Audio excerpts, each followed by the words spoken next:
The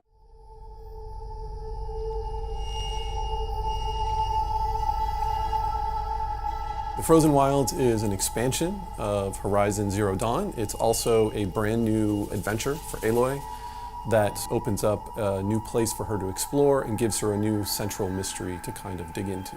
We're going to be going to the Cut, which is a part of the Banuk territory. The Banuk live in an area called Banur, and it's actually set in a northern part. It's very icy, very cold, and a very hostile environment. You're going to be going into a region that has been settled by the Banuk. It's not actually their homeland. This is not a place where you're going to find big cities or settlements. You're going to find these kind of scrappy outposts, places where people are trying to find a footing and hold on.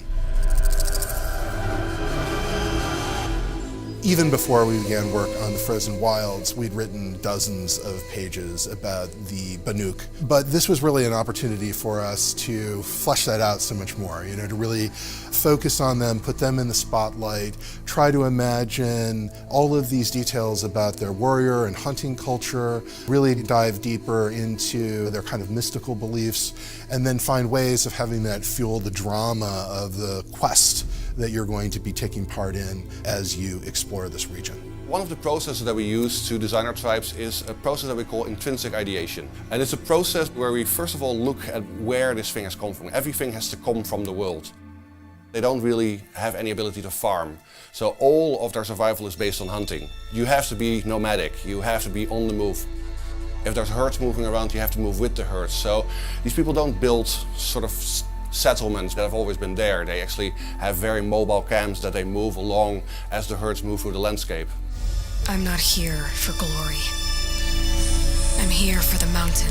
We work in great collaboration with all the different disciplines here, and the art and concept team had a huge role in developing the Banuk. They had really done a lot of the work in terms of how the Banuk kind of would fit into the environment. As Yellowstone was a big part of the inspiration for the Banuk, it dictated their attire in the sense that what they wore, the type of clothes. Even the colors were picked from Yellowstone.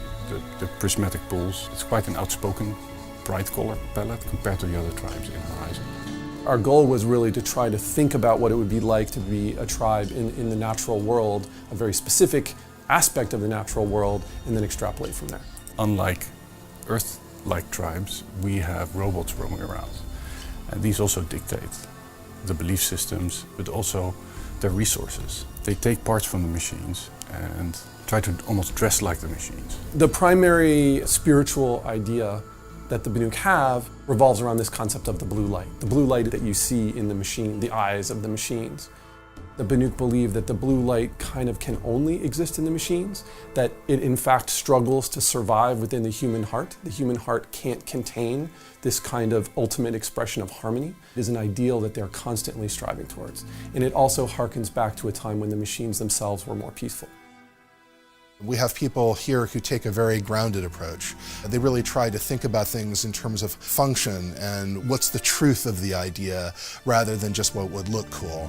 We have a very tight relationship with the writing team. An idea for a tribe can come from both art direction or concept artist or a designer or a writer. But usually then we go into the ideation process about really thinking how this tribe could have developed.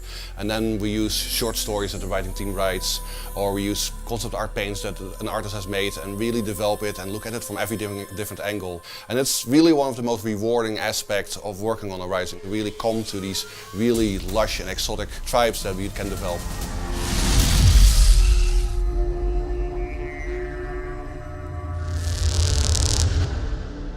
PlayStation